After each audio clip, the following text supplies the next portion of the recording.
एकात्म मानव दर्शन अनुसंधान और विकास प्रतिष्ठान के आदरणीय अध्यक्ष आदरणीय महेश जी और उससे संलग्न सभी कार्यकर्ता गण, परम श्रद्धेय संत वृंद,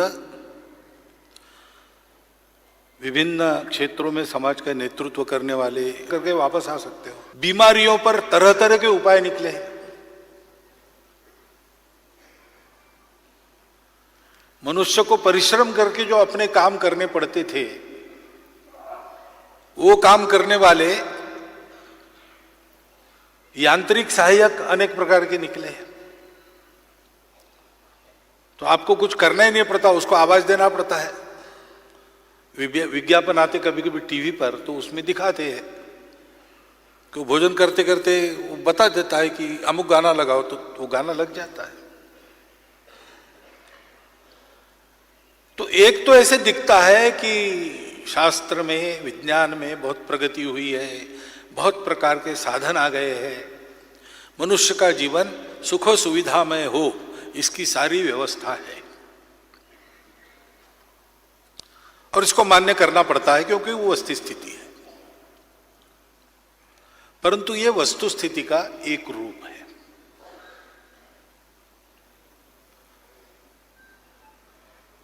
इस पर प्रश्न पूछे जा सकते हैं और प्रश्न लग रहे हैं। तो इतना सारा सुख सुविधा सब प्राप्त हो गई,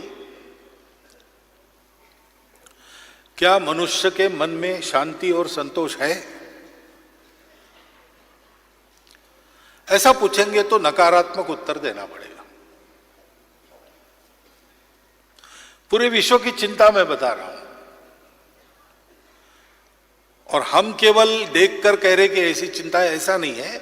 विश्व के लोग बोल रहे हैं। अभी संघ, राष्ट्रीय स्वयंसेवक संघ चर्चा का विषय बना है दुनिया में, तो उसको देखने के लिए बहुत लोग आते हैं विदेशों से, 5 महाद्वीपों से आते हैं। वो जब ये सारे कार्यक्रम हमारे देखते हैं, हमारे स्वयंसेवकों में बात करते हैं, उनका सारा व्यवहार देखते हैं,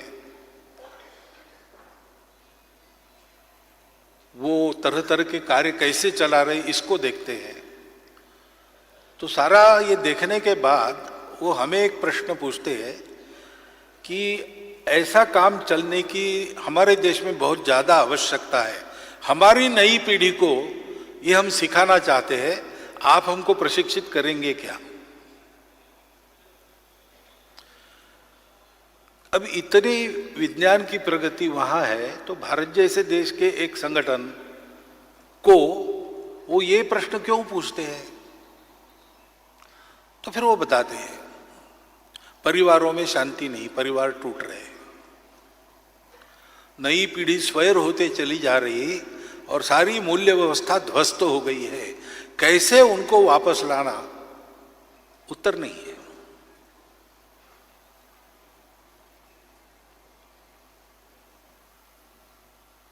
ये प्रश्न अगर हम पूछते हैं कि इतना मनुष्य प्रगत हो गया,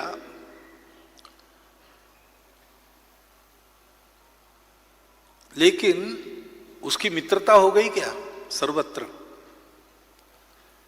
तो स्पष्ट उत्तर मिलता है ऐसा तो हुआ नहीं है। जो कलह और युद्ध पहले चलते थे वो आज भी चल रहे हैं। पद्धति बदल गई। रहने दो, उनके पीछे मत लगो, अपना काम करके जाएगी। तो पद्धति युद्धों की बदल गई, लेकिन कलह कायम है।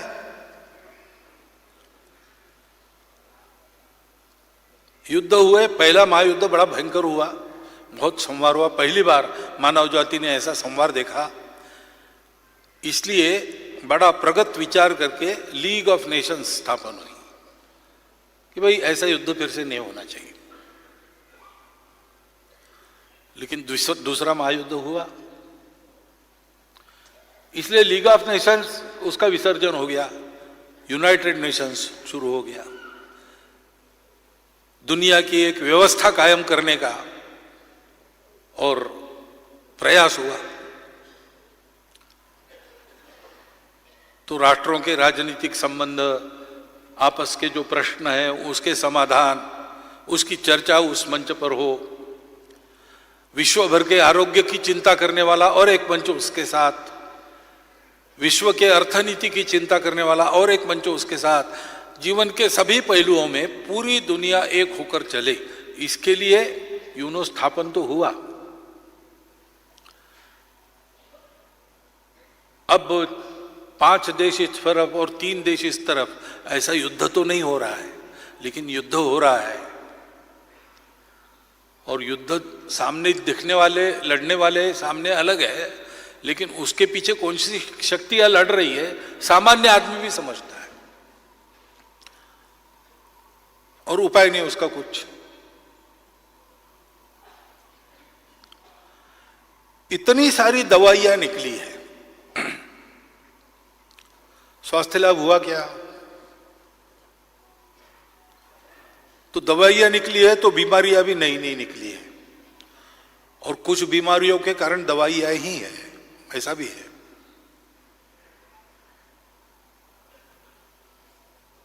मनुष्य की प्रतिकार शक्ति कम हो गई।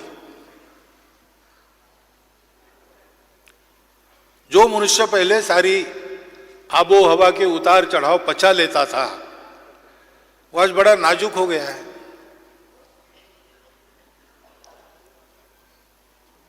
और ये जो सारा हो रहा है तथाकथित विकास, प्रगति, ये सब तक नहीं पहुंची है।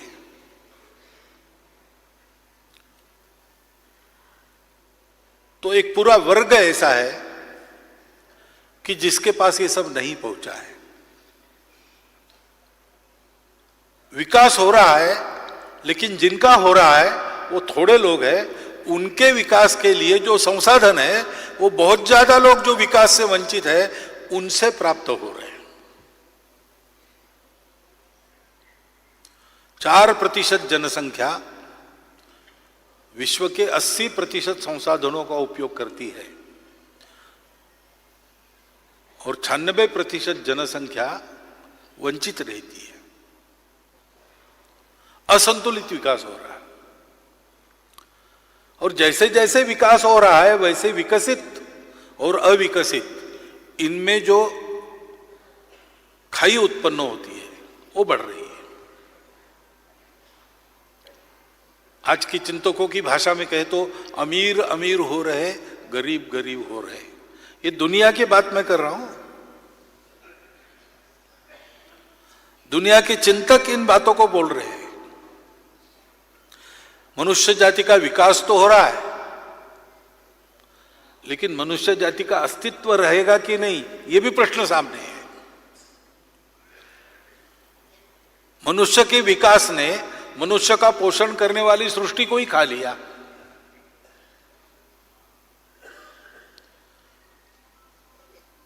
अब सामने दुविधा है, सृष्टि का रक्षण करना है, विकास बंद करो। विकास को आगे बढ़ाना है, सृष्टि नष्ट होगी। दोनों एक साथ हो, इसका रास्ता क्या है? कुछ नहीं।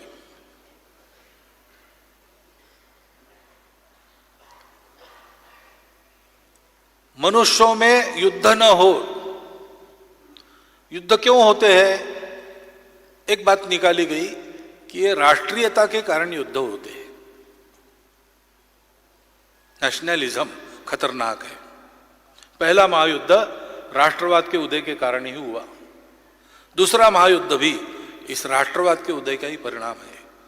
इसलिए अंतरराष्ट्रीयता की बात करो तो अंतरराष्ट्रीयता की बात तो बहुत जोर से हो रही, लेकिन हम देखते हैं कि अंतरराष्ट्रीयता की बातें करने वाले लोग ही अपने राष्ट्र का स्वार्थ सुरक्षित रख के जितना हो सकता है उतना करते, कभी कभी उतना भी नहीं करते। 4-5 साल पहले अमेरिका के एक राजनयिक आए थे, मिलने के लिए आए थे। आकर उन्होंने बात शुरू की कि अमेरिका भारत का प्राकृतिक दोस्त है, दूर है इसलिए शत्रुता नहीं हो सकती। और बहुत सारे आदर्श समान हो सकते हैं, उनके विपरीत शक्तियों से बचने के लिए दोनों की दोस्ती होना आवश्यक है और अनेक क्षेत्र में बहुत अच्छा सहयोग हो सकता है। अब इसको ना करने का तो कोई कारण नहीं था, मैंने कहा हो सकता है। तो उन्होंने कहा उदाहरणार्थ व्यापार में ये होना चाहिए, ये होना चाहिए। मैंने बोला बिल्कुल होना चाहिए। उन्होंने लेकिन एक बाद में वाक्य जोड़ दिया सब बता के, provided the American interest are protected. मैं उस पर कुछ बोला नहीं। बाद में उन्होंने कहा कि सुरक्षा की दृष्टि से ऐसा ऐसा है, ऐसा ऐसा है, इसलिए ये हो सकता है, वो हो सकता है। मैंने बोला हो सकता है। फिर उन्होंने कहा provided the American interest are protected. तो अंतरराष्ट्रीयता की बात तो चलती है, लेकिन अंत में एक वाक्य रहता है provided our interest are protected.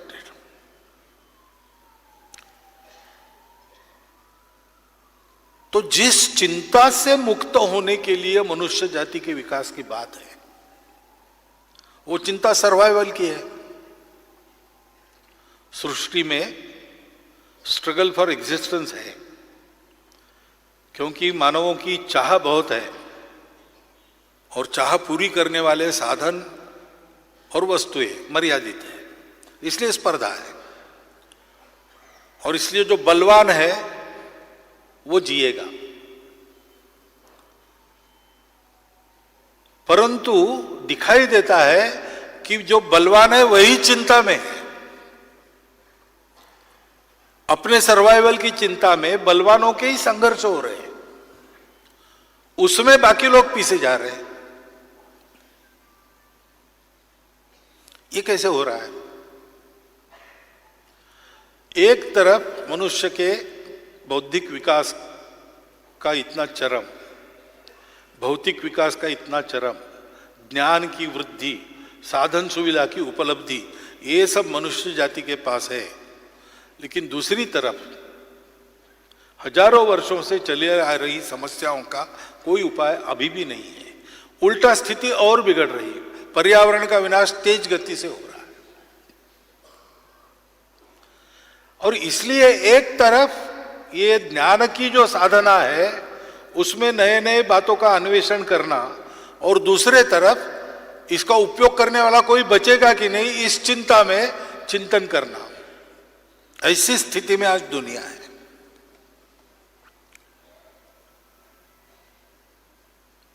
और भी इस परिस्थिति का पहलू ऐसा है कि ऐसी दुविधा में फंसा दुनिया भर का मनुष्य ये सोचता है कि इसका उपाय हमको भारत से मिलेगा।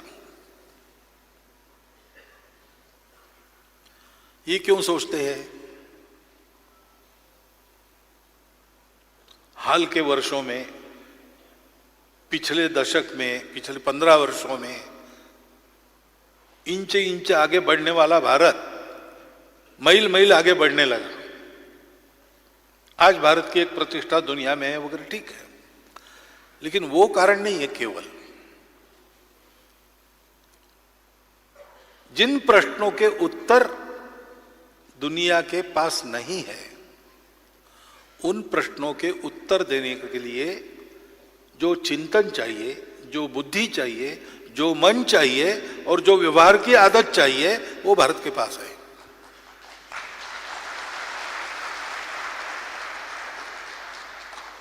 और इसलिए जब परिदृश्य को देखते हैं तो सहज ही विचार आता है कि किया तो सब सद्भावना से, हम मान ले। क्योंकि मनुष्य या कोई भी जीव, वैसे कहे तो सृष्टि का जड़ चेतन, वो सुख के पीछे ही भागता है। ये प्रकृति को परमात्मा ने दिया हुआ गुण है। परमात्मा अनंत सुख के भांडार है।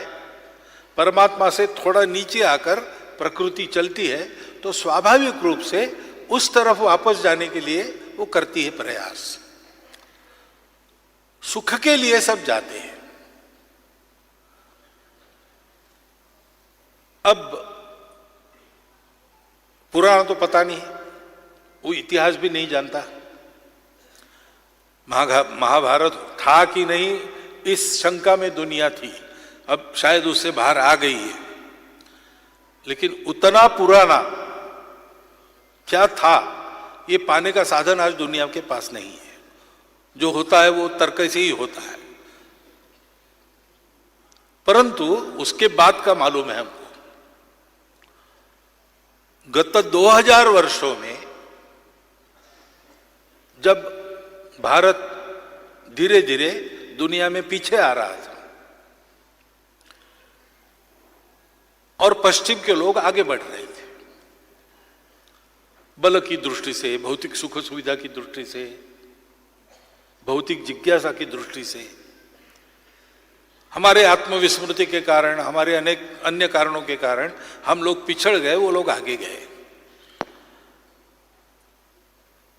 तो एक स्वाभाविक अहंकार उनके मन में ऐसा था जिसके चलते उन्होंने कहा कि सारी दुनिया को हम सुखी करेंगे।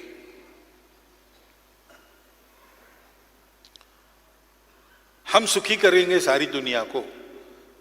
और उनके स्वभाव के अनुसार यह भी था कि हम ही सुखी कर सकते हैं सारी दुनिया को। और इसलिए सुख की खोज की उनकी जो परंपरा है उसमें सुख तो बाहर ही खोजा जाता है। सारी सृष्टि का ज्ञान प्राप्त हो, सुख की व्यवस्था कर सकते हैं। सारे सृष्टि में सुख देने वाले पदार्थों का भंडार अपने पास हो, सुख को प्राप्त कर सकते हैं। तो ये बाहर का सुख उसके पीछे वो लगे, क्योंकि सुख की ये कल्पना मूल उनकी जो दृष्टि है उसके कारण ऐसी थी, और वो दृष्टि ये अधूरी है। आज के विश्व में ये जो सारी दुविधा दिखती है उसके मूल कारण में ये अधूरी दृष्टि है। उन्होंने विश्व को कैसे समझा? उन्होंने समझा कि विश्व ये जड़ है, जड़ता ही मूल है। जो चैतन्य आता है वो भी जड़ पदार्थों के परमाणु कणों के संयोग से ऊर्जा उत्पन्न होती है। मूल तो जड़ है, असत है, उससे सत उत्पन्न होता है, चैतन्य उत्पन्न होता है। अब जब जड़ का अध्ययन करते, भौतिकता का अध्ययन करते, बाहर दिखने वाले का अध्ययन करते, तो वो तो पृथक पृथक ही दिखता है। बाहर से हम देखते हैं, मैं बोल रहा हूं, आप सुन रहे हैं। आपको भूख लगी, आपको खाना पड़ेगा। मुझे भूख लगी, मुझे खाना पड़ेगा। मेरे खाने से आपका पेट नहीं भरेगा, आपके खाने से मेरा पेट नहीं भरेगा। तो हम सब अलग अलग हैं। हम सब अलग अलग हैं, इसलिए हम सबको सुख पाना है, लेकिन सुख के साधन मर्यादित है। अर्थशास्त्र सिखाते समय अर्थशास्त्र की व्याख्याओं में पहला यही आता है, ends are endless, means are limited. Economics is a science of completing our ends in limited means, ऐसा बताते हैं।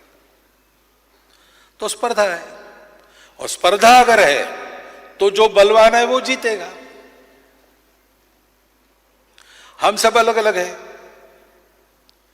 जड़ के बाद कुछ नहीं है। तो मैं जन्मा हूं, एक दिन मर जाऊंगा। मरने के बाद मैं नहीं हूं, मेरा देह गया, मैं गया। तो क्या करना है? तो जितना जीना है उतना भरपूर जीना है, भरपूर सुख पाना है, और भरपूर सुख पाते रहने के लिए, अधिक समय जीने के लिए अपने आप को बलवान बनाना है। बाकी लोगों का क्या, उनकी चिंता बाद में करेंगे। जो हमारे उपयोग वाले हैं उनको रखेंगे, जो हमारे उपयोग के नहीं है उनकी उपेक्षा करेंगे, जो हमारे विरोध में आएंगे उनको समाप्त करेंगे। यह बिल्कुल तार्किक उपपत्ति है इस बात की कि जड़ता से सब उत्पन्न हुआ है, सुख बाहर के पदार्थों में है। ऐसा क्यों हुआ? तो ज्ञान के साधना की तपस्या में पश्चिम कहीं पर रुक गई, हम लोग रुके नहीं। हमारा देश ऐसा था समृद्ध, सुजल सुफल मलेज शीतल, और सब ओर से सुरक्षित था। उस जमाने में जनसंख्या कम थी तो खाने को अंदर भरपूर पड़ा था। जो कुछ चाहिए हमारी भूमि देती थी, हमारी भूमि के जल जंगल जमीन जानवर सब देते थे। और इसलिए हमको जीने की स्पर्धा करनी पड़ती है, ऐसा साक्षात्कार कभी नहीं हो। हम सब साथ में जी रहे थे, बाहर से कोई आता नहीं था, इसलिए आक्रमण की भी आदत नहीं थी। तो जैसे जिनको ये करना पड़ा उनका स्वभाव ऐसे बना कि बाहर का आदमी कोई दिखा अपरिचित कि पहले सावधान हो जाओ, आदमी कैसा है पता नहीं, ये डाकू भी हो सकता है, ये खूनी भी हो सकता है, अपने शस्त्र तैयार रखो, अपनी नजर सजग रखो। बाद में उसका परिचय होगा तो वो अपना कितना फायदा कर सकता है ध्यान में आएगा। फायदेमंद है दोस्ती करो, नहीं है छोड़ दो, और नुकसान करने वाला है तो कुछ न पूछते हुए पहले समाप्त करो। हमारा स्वभाव ऐसा नहीं बना। इतना सारा है, अगर कोई आता बाहर से पर्वतों को लांग के पैदल या सागर को लांग के छोटी किश्तियों में बैठकर, तो हम कहते थे भाई यहां बहुत बड़ा पड़ा है, तुम आ गए हो, रुको तुम भी खाओ, हम सब खा रहे। और हमारे यहां पहले से ऐसा जीवन होने के कारण जो हमारी विविधताएं थी, भाषाओं की पहले से थी, पंथ संप्रदायों की भाषा की विविधता हमारे यहां पहले से थी। जन्म बिभ्रति बहुधा विवाचसम नाना धर्माणं पृथ्वी में यथोकसम, ये सारा ऐसा था। लेकिन वो कभी हमारे झगड़े के कारण नहीं बने, क्योंकि झगड़े का कारण ही नहीं था। मनुष्य की विविधता ये एक सीखने की बात हो गई, ये एक उत्सव करने की बात हो गई। हमने माना कि ये मनुष्य के अस्तित्व का श्रृंगार है, उसकी विविधता। तो इसलिए कोई आता, मेरी भाषा अलग है, कोई बात नहीं, हमारी इतनी है, तुम्हारी और एक। देवी देवता हमारे पहले से 33 करोड़ है, और एक आ गए, क्या बिगड़ता है? हम ऐसे थे और सुख की खोज में निकले तो बाहर के पदार्थों तक खोज करके पश्चिम रुक गई। पुरानी कहानी है, छांदोग्योपनिषद में है, वृत्र असुर और देव भौतिक वैभव के परम शिखर पर दोनों समाज थे, सब मनुष्य ही थे, प्रवृत्तियां दो थी। लेकिन भौतिक चरम सुख मिलने के बाद भी मन में संतोष नहीं था, इसलिए दोनों अपने अपने गुरु के पास गए कि संतोष समाधान शांति मिल नहीं रही है, सब होने के बाद भी क्या करें।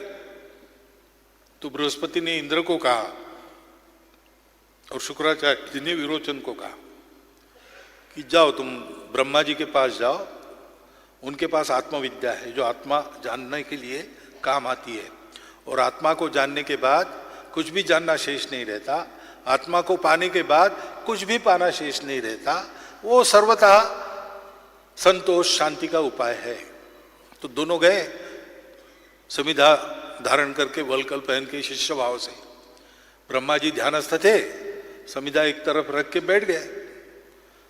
जब ब्रह्मा जी जाग गए, उन्होंने देखा वलकल पहने, समिधाएं ला के रखी है, तो कहा शिष्य भाव से आए हो तो कुछ सीखना चाहते हो, क्या सीखना है? तो उन्होंने कहा हमने सुना कि आपके पास आत्मा है, हम आत्मा को देखना चाहते हैं, उसको देखने से, उसको पाने से कुछ पाना शेष नहीं रहता, और उसको एक बार सुख, शाश्वत सुख मिल जाता है, शांति मिल जाती है। तो ब्रह्मा जी ने कहा देखो भाई, तुम देखना चाहते हो, तुम कैसे देखते हो? तो दोनों ने कहा आंखों से देखते हैं। तो ब्रह्मा जी ने कहा नहीं, आंख तो यंत्र है। व्यक्ति मरने के बाद 6 घंटे के अंदर, 2 घंटे के अंदर आंख निकाल के दूसरे को लगा सकते हैं, वो तो यंत्र है। उनका यंत्र है, उसमें देखने वाला बैठा है, वो आंखों में बैठा है, उसको तुम देख लो। तो दोनों एक दूसरे के सामने खड़े हो गए, एक दूसरे की आंखों में देखा, तो वहां तो अपना ही प्रतिबिंब दिखता है। तो दोनों ने ब्रह्मा जी को पूछा कि क्या ये प्रतिबिंब हमें, हम तो इसको रोज दर्पण में देखते हैं, पानी में भी देखते हैं, शांत जल में, वही है आत्मा। तो ब्रह्मा जी ने कुछ बोला नहीं, इसलिए दोनों ने मान लिया कि बस हाड़ मास के जो हम ही है, आसमां पे है खुदा और जमी पे हम, चलो वापस। लेकिन वापस जाते समय, वैतरणी नदी पार करते समय विरोचन चप्पू चला रहा था, इंद्र देख रहा था, तो चप्पू चलाने से प्रतिबिंब नष्ट हो रहा है। तो आत्मा तो अमर और शाश्वत है, तो इसका मतलब ये तो आत्मा नहीं है। ब्रह्मा जी ने कुछ हमको एक झांसा दिया है।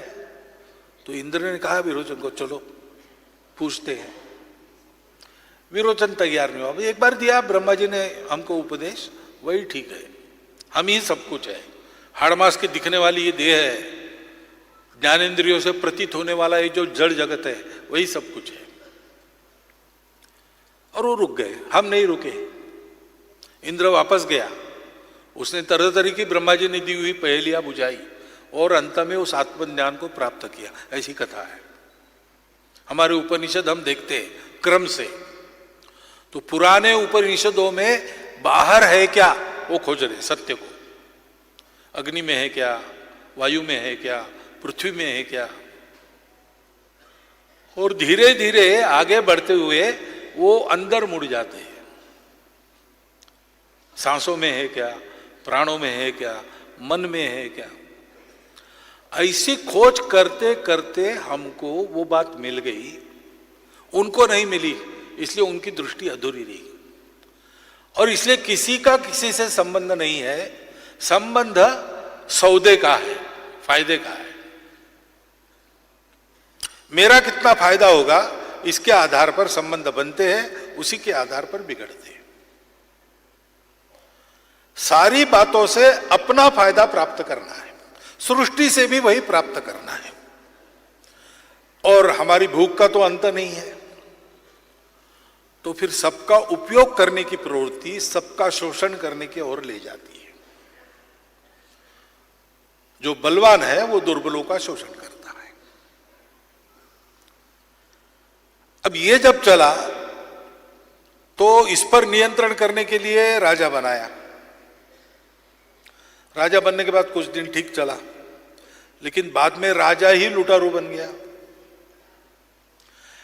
इसलिए फिर तपस्या साधना करने वाले लोग वहां पर भी थे, उन्होंने एक जनता में जागृति लाई कि राजा असली तो भगवान है, राजाओं का राजा है। जो राजा उसके नियम के अनुसार राज्य चलाएगा उसको मानेंगे, असली राजा वो है, नहीं तो नहीं मानेंगे। तो इसलिए इन पंथ संप्रदायों के मोक्ष मार्ग के तत्वज्ञान पर आधारित राज्य सत्ताएं बनी। इस प्रकार का एक बंधन आ गया, अनुशासन आ गया, कुछ देर ठीक चला, लेकिन फिर इन दोनों की युति हो गई।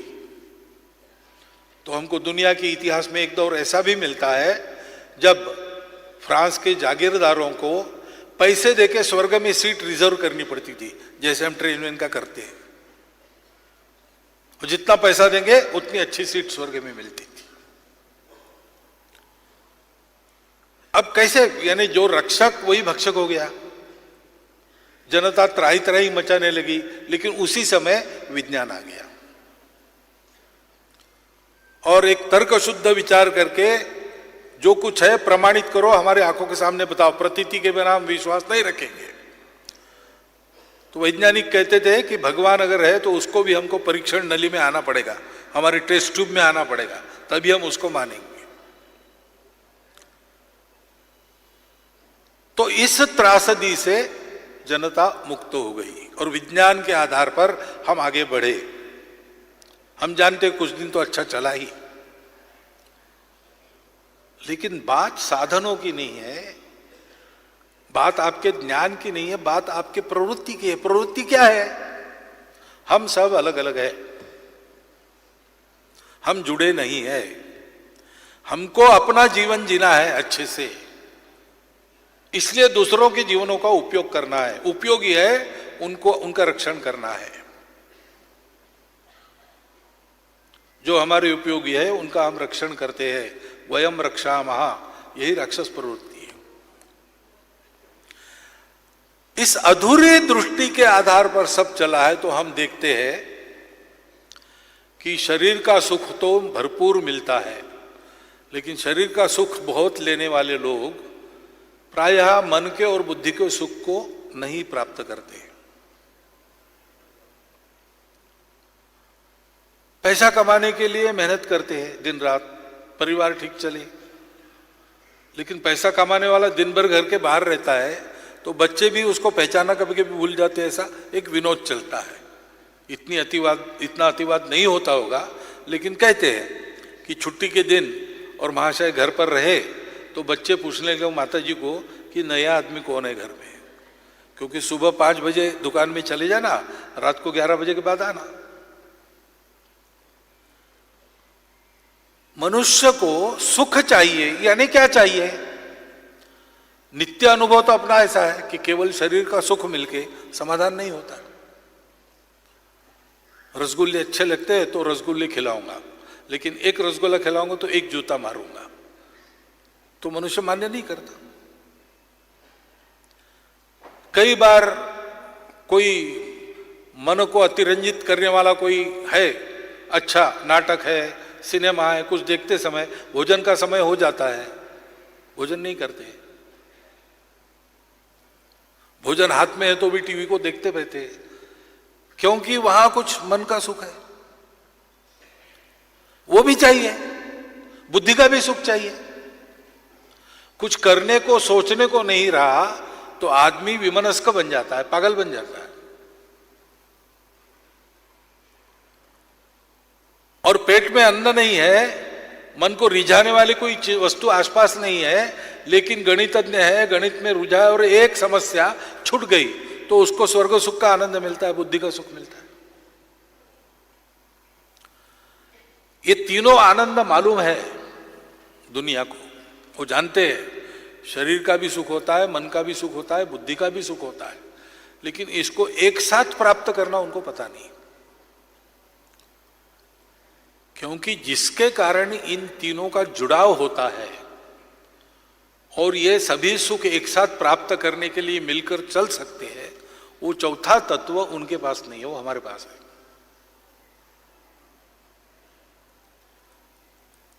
मनुष्य को सुखी करने प्रयोग हुए, कितने प्रयोग हुए 2000 वर्षों में।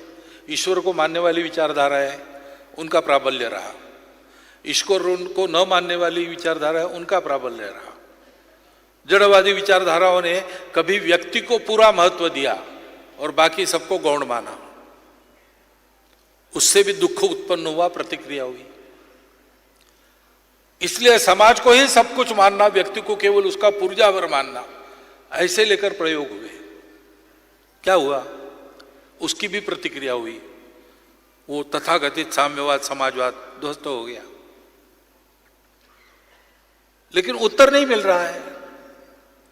मनुष्य और मनुष्यों का समूह, समाज, परिवार, समाज, छोटे मोटे समूह रहते हैं मनुष्यों के, इन सबका ठीक होना चाहिए, लेकिन सबका एक साथ ठीक नहीं हो सकता। कैसे किया जाए? मनुष्य का विकास होता है, सृष्टि का विनाश होता है। विकास भी चलता रहे और विनाश भी न हो सृष्टि का, जोड़ने वाला क्या है? वो जोड़ने वाला जो तत्व था वो उनके पास नहीं है। इसलिए सारे प्रयोग जो उनके हुए, उसके कुछ अच्छे पहलू है, उसमें से कुछ उपलब्धियां है, ये सब है, लेकिन मूल समस्या जो है मनुष्य को सुख, समाधान, शांति की प्राप्ति करा देने वाली एक व्यवस्था देना। मनुष्य निर्मित पिछले 2000 वर्षों की जो सारी व्यवस्था है वो इसमें पूर्णतः असफल रही है।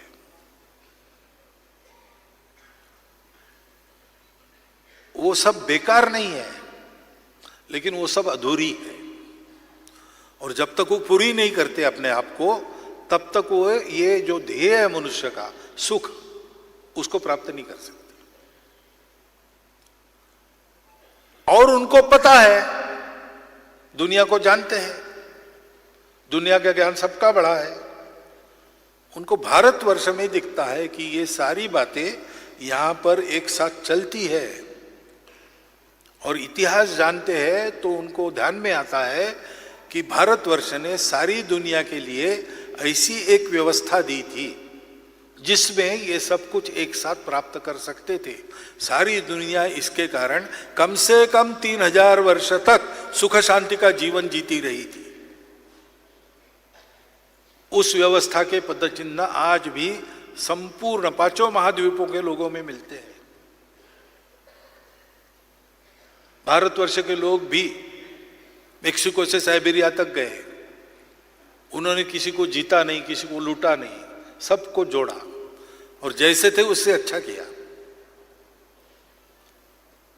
हम नई व्यवस्था का डंका पीटते हुए सारी दुनिया पर अपना डंडा चलाते हैं, हमारी भी व्यवस्था ध्वस्त हो जाती, वो व्यवस्था भी नहीं चलती। हर 15 वर्ष के बाद हमको अपना विचार बदलना पड़ता है, और युगों से भारतवर्ष में एक शाश्वत विचार, उसके आधार पर आज भी समाज जीवन चल रहा है, आज भी चल रहा है वही जीवन। प्राचीन समय के भारतवर्ष के कपड़े, भाषा, खान पान सब बदल गया है, लेकिन अभी भी यहां का रिक्शा वाला भी कहता है, साहब पैसा तो मुर्गी भी नहीं खाती। वो जीवन, वो प्रवृत्तियां अभी भी देखने को मिलती है। इतने लंबे कालखंड में, सब उतार चढ़ावों में एक शाश्वत विचार आज भी जीवन की धुरी बना है, और हमको अपनी थियरी हर बार बदलनी पड़ती है। इसलिए दुनिया को आज भारतवर्ष से अपेक्षा है। भारतवर्ष का जो प्राचीन सनातन विचार है, जिसको एकात्म मानव दर्शन के रूप में काल सुसंगत रूप में प्रस्तुत किया गया, उसका समय अब आया है।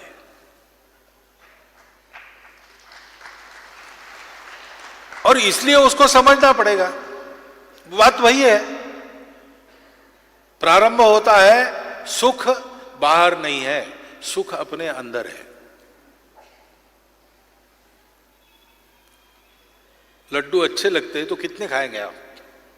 लड्डू तो वही है, एक जगह से बने, एक से बने, 10 खाएंगे, 50 खाएंगे, 100 200 खाएंगे, कभी तो लगेगा कि अब नहीं चाहिए। लड्डू तो वही है, उसमें सुख होता तो अभी भी चाहिए, ऐसा लगता नहीं होता है। ज्यादा मनोहार किया तो समय आता है, लड्डू देखने के बाद उल्टी हो गई ऐसे लगता है। लड्डू तो वही है, सुख उसमें नहीं है, सुख आपके मन में है, अंदर है। और अंदर के सुख को जब देखने के लिए जाते तब ध्यान में आता है कि ये विश्व पृथक नहीं है। पृथगात्म दृष्टि ये बहुत बड़ी भूल है। यह विश्व एकात्म है, एक तत्व सब में है, जो अपने आप को इतने सारे रंग रूपों में, इतने सारे नामों में व्यक्त कर रहा है। और इसलिए जो कहा गया, महेश जी ने अभी प्रस्तावना में कहा कि एक कण भी हिल जाता है, सारे विश्व पर उसका परिणाम होता है। इसका मतलब होता है कि हमको जीना है तो केवल अपने लिए नहीं जीना है। हमारे जीने को वैश्विक संदर्भ है, प्राकृतिक संदर्भ है, मानवता का संदर्भ है, हमारे राष्ट्र का संदर्भ है, हमारे परिवार का संदर्भ है। मैं अकेला जीऊंगा ऐसे नहीं होगा, मुझे जीना पड़ेगा, सबके लिए जीना पड़ेगा। मुझे सुख चाहिए, शरीर का भी चाहिए। किसी भी प्रकार का अतिवाद हमारी इस दर्शन में नहीं चलता है। शरीर, मन, बुद्धि, आत्मा चारों है, चारों की सत्ता है, अपनी अपनी सत्ता है, उसकी मर्यादा भी है। जहां जिसकी सत्ता है वहां उसकी सत्ता मानकर चलते हैं।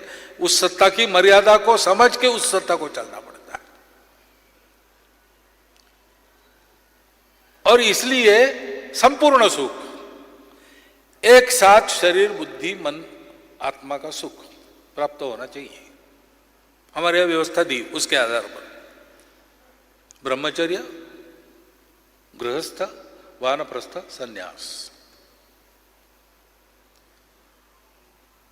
अपना क्रमिक विकास करते चलो, साथ साथ सबका हित साधते चलो। पहले सक्षम बनो, बाद में गृहस्थ बनो और सबको आधार दो। अपना गृहस्थाश्रम अपने लिए नहीं होता है, गृहस्थाश्रम समाज के लिए होता है। गृहस्थ यानी उसका कुटुंब होता है, कुटुंब समाज की इकाई है। बाहर समाज की इकाई व्यक्ति को मानते हैं, हमारे व्यक्ति इकाई नहीं है, इकाई कुटुंब है। सामाजिक जीवन का पूरा प्रशिक्षण परिवार में होता है। बड़ों से कैसे व्यवहार करना, छोटों से कैसे व्यवहार करना, पूरे परिवार के सुख के लिए अपने सुख पर संयम कैसे करना, अपना अहंकार है उस इतना बड़ा नहीं होने देना कि दूसरों को उपद्रव हो। दूसरों के भी अहंकार है, उनकी भी इच्छा तृप्ति होनी चाहिए, ये जानकर अपना व्यवहार करना। ये सारा जो सामाजिक व्यवहार का प्रशिक्षण है परिवार में होता है। आज भी हमारे देश का अर्थतंत्र कहां से चलता है? हमारे परिवारों से चलता है। हमारे यहां भी शेयर बाजार है, उद्यमी है, व्यापारी है, सब लोग हैं, वो भी करते हैं उसमें योगदान। परंतु मुख्यतः हमारा आर्थिक व्यवहार परिवारों से चलता है और इसलिए दुनिया में उतार चढ़ाव होते हैं, सबसे कम परिणाम हमारे यहाँ होता है, क्योंकि हमारी संपत्ति इतने परिवारों में विकेंद्रित है।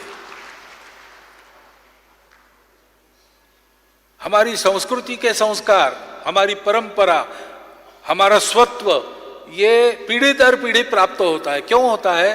परिवारों में होता है। इस परिवार की इकाई में जीना सीखने वाला ये सब प्रशिक्षण ले लेता है। उसको पता चलता है कि मेरा विकास होगा तो मेरे परिवार का होगा, और मेरा परिवार अच्छा हुआ तो मेरे गांव का विकास होगा, मेरा गांव अच्छा बनेगा तो जनपद को अच्छा करेगा। ऐसे बढ़ते बढ़ते उसका मान है। एक आदमी बहुत अच्छा है, उत्कृष्ट गुण वाला है, उसका मान है, लेकिन वो अपने परिवार के काम आता है तो लोग और उसको सम्मान देते हैं। ये होनहार बच्चा है, अपने घर को इसने बड़ा किया।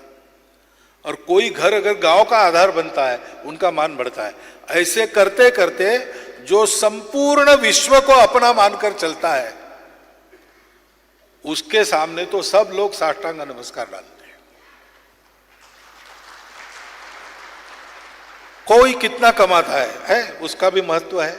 अच्छी कमाई करने वालों को आदर से देखते हैं हम, लेकिन अच्छी कमाई करने वालों से ज्यादा अच्छा बांटने वालों को हम आदर से देखते हैं। और जो अपना सब कुछ अन्य के लिए दे देता है, उसको हम सर्वोच्च मानते हैं। स्वामी विवेकानंद कहते थे, खुद के लिए जिए तो क्या जिए, मर गए। सबके लिए जिए तो वास्तव में मनुष्य का जीवन जिए। ये हमारा दर्शन है, क्योंकि ये आत्मा जोड़ती है।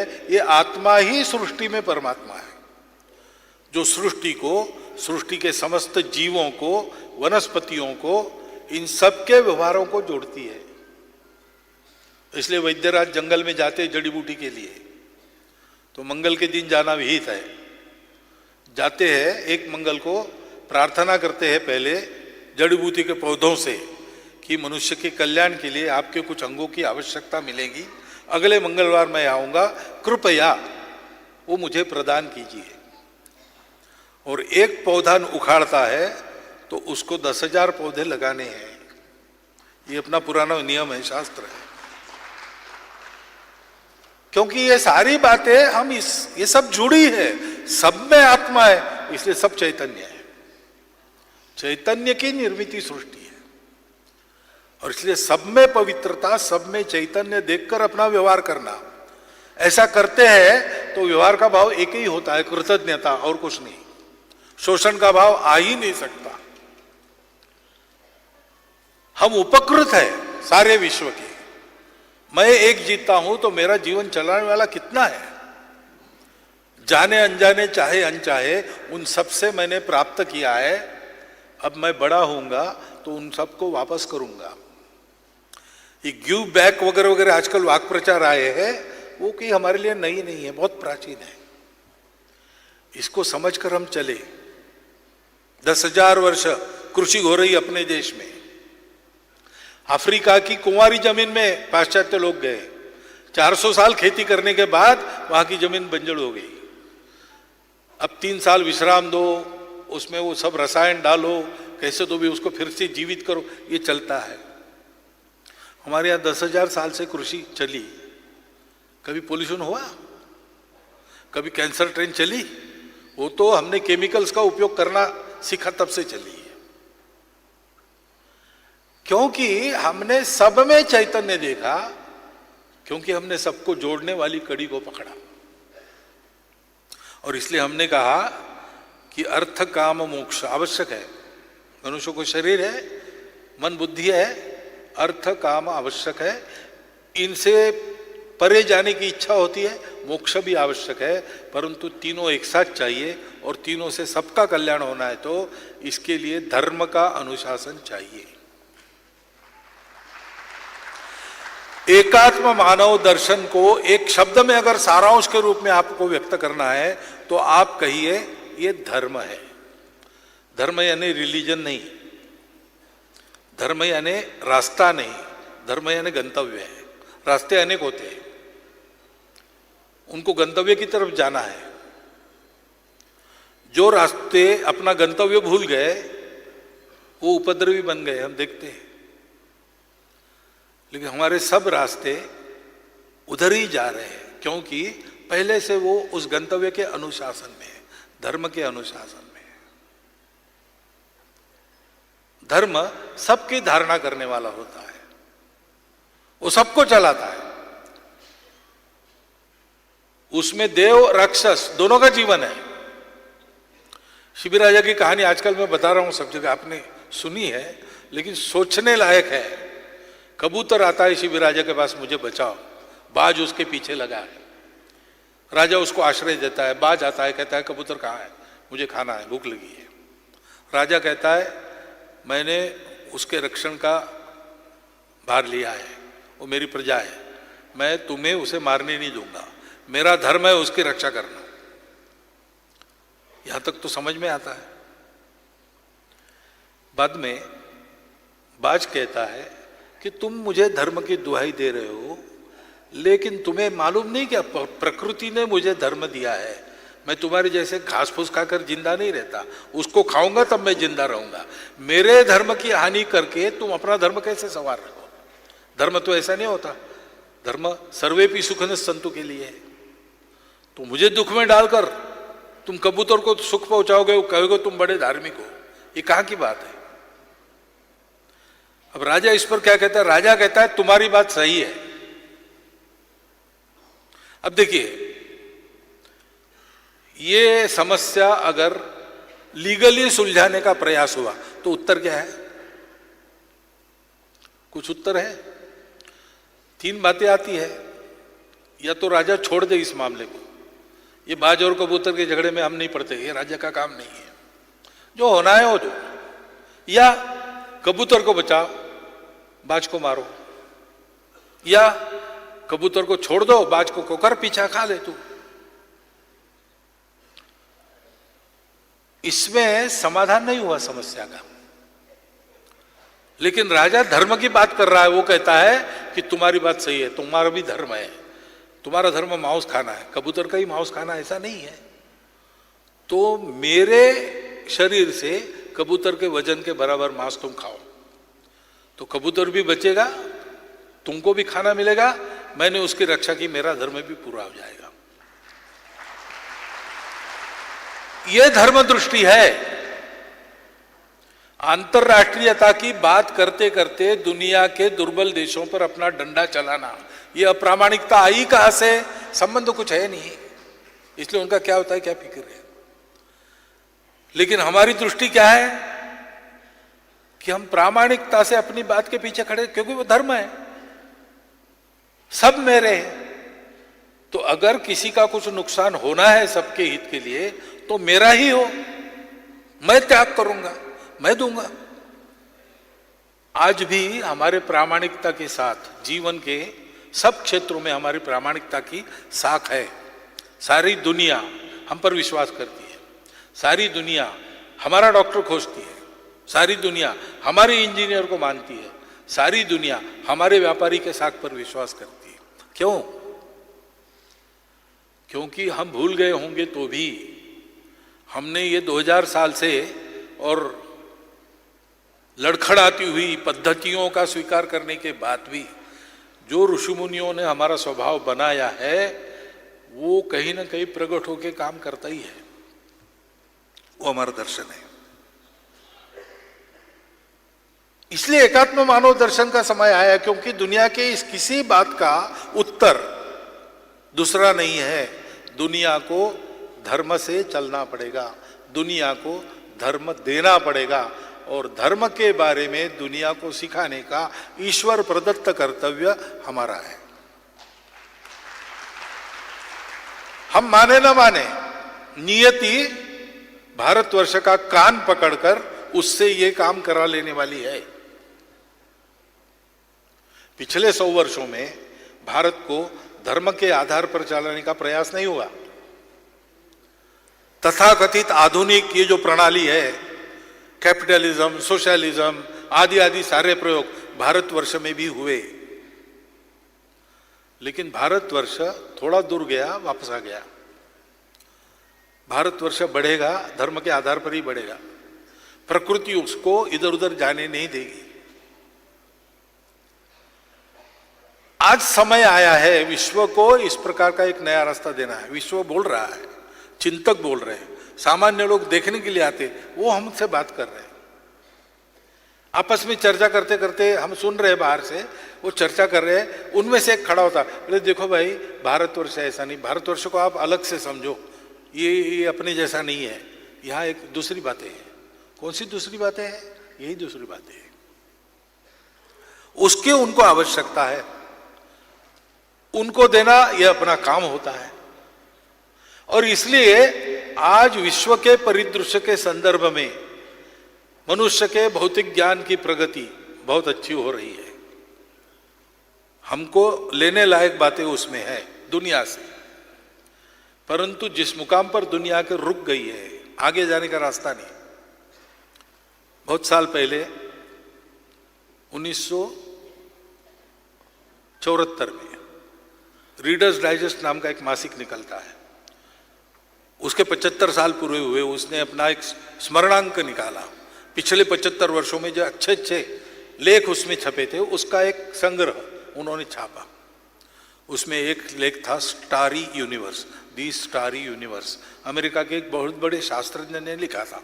उस शास्त्रज्ञ का नाम मैं भूल गया, आपको किसी लाइब्रेरी में मिल सकता है, आप देख सकते हैं, दी स्टारी यूनिवर्स।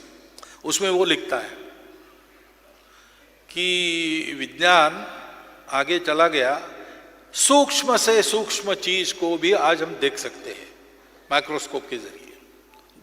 और लेकिन अब ऐसा हो गया कि वो सूक्ष्म से सूक्ष्म चीज है, वो हम देखने जाते हैं तो वो बदल जाती है। कणों तक हम आ गए। अब कण है कि ऊर्जा है ये हम बता नहीं पा रहे, क्योंकि कभी कण ऊर्जा जैसे दिखते, कभी ऊर्जा कणों में संगठित हो जाती है, और हम देखने जाते हैं तो उसका रूप बिगड़ जाता है। अब यहां हमारी मर्यादा आ गई, इससे आगे हम जा नहीं सकते, इससे सूक्ष्मतर हम देख नहीं सकते। और बड़ी से बड़ी चीजें हम दूरबीन के जरिए देख लेते हैं। प्रकाश वर्षों के अंतरों पर क्या है इसका विचार कर रहे हैं, अपनी दूरबीन से देख रहे हैं, गणित से सिद्ध कर रहे हैं, हमारी वायु हमारे आकाशयान जा रहे हैं। लेकिन वहां भी हमारी मर्यादा इसलिए आ गई कि हमारे जो भौतिक नियम है वो इतने बड़े अंतरों में चलते नहीं। प्रकाश सरल रेखा में जाता है, लेकिन इतना दूर जाएगा तो वो घूम जाएगा, वापस आएगा, और हमको ध्यान में आएगा जो सामने चीज हमको दिख रही वो हमारे पीछे है, और आने के लिए उसको इतना अंतर लगेगा, प्रकाश वर्ष। तो लाखों प्रकाश वर्ष दूर का हम देखते हैं, उनका प्रकाश इतने पुराने समय में वहां से चला जिसको हम आज देख रहे हैं, तो आज हमको जो दिख रहा है वो 30 लाख प्रकाश वर्ष पूर्व वहां था। आज क्या है हमको नहीं पता। यहां भी हमारी मर्यादा हो गई। हमको कणों से भी सूक्ष्म देख पाने वाली दृष्टि और प्रकाश के वेग से भी ज्यादा वेग से जाने वाला वाहन चाहिए। लेकिन हमारा नियम भौतिक ऐसा है कि ये अगर हमने अचीव किया तो हम कणों में बिखर जाएंगे, हम रहेंगे ही नहीं। अब एक ही साधन अपने हाथ में है, वो है अपना मन। मन सूक्ष्मतर बातों को समझ सकता है। मन एक क्षण में, आप यहां बैठे हो, मेरा भाषण लंबा हो गया, हो सकता है आप में से बहुत सारे लोग अपने घर में हो, यहां बैठे हुए, हो सकता है एक क्षण में। अब इस साधन का उपयोग करना है, ये साधन है, क्योंकि एक्स्ट्रा सेंसरी परसेप्शन जैसी बातें, नियर डेथ एक्सपीरियंस जैसी बातें आज है। अब इसका अभ्यास करना है तो वो लिख रहा है, उसके शब्द बता रहा हूं मैं, उसने लिखा है ये। इसका अभ्यास करना है तो हमको पूर्व में जाना पड़ेगा, विशेषकर भारत में जाकर। उसने नाम दिया है पातंजल योग सूत्र, योग वासिष्ठ जैसे ग्रंथों का अध्ययन करना पड़ेगा। दुनिया का ज्ञान भी, दुनिया का तर्क भी आज बताने लगा है ये आत्मा की बात, परमात्मा की बात है। अभी नोएटिक साइंस चल रहा है जो अपने बोध का अभ्यास करता है, कॉन्शियसनेस का अभ्यास करता है। और शास्त्रज्ञ कह रहे हैं कि ये जो बोध है अपना, मैं हूं, ये मेरा बोध है, ये बोध मेरे शरीर में मर्यादित नहीं है, वो यूनिवर्सल है। जो विश्व शास्त्र ने, कॉस्मोलॉजिस्ट है, उत्पत्ति शास्त्र विश्व का बताने वाले, वो कह रहे हैं कि everything started with A pre existing universal consciousness.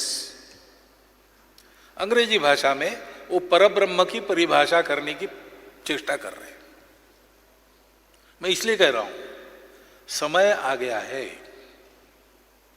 और इसलिए इस एकात्म दर्शन का अध्ययन, उसके आधार पर जीवन चलाने के प्रयोग शुरू हुआ है, इसका प्रमाण बढ़ना चाहिए। अपने क्रियाकलापों में, अपनी नीतियों में कैसे हम, सरकार तो कहती है सबका साथ सबका विकास, सबको साथ लेके कैसे चल सकते हैं। मनुष्य के शरीर, मन, बुद्धि, आत्मा, चारों को सुखी रखकर चारों का एक साथ विकास,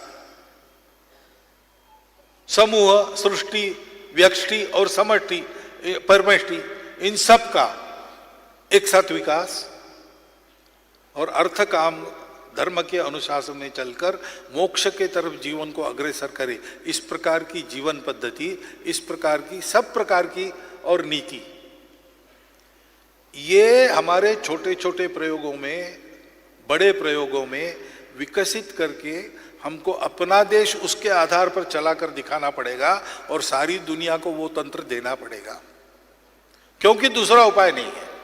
दुनिया के सब सोचने वालों ने मिलकर ये तय किया है कि अब दूसरा चारा नहीं है, भारत की ओर जाना पड़ेगा। और भारत के पास ये जो दृष्टि है, उसके आधार पर उसके जो प्रयोग हुए सबके सब सफल हुए हैं, और आज भी उसका समाज जीवन उसी भाव से चलता है।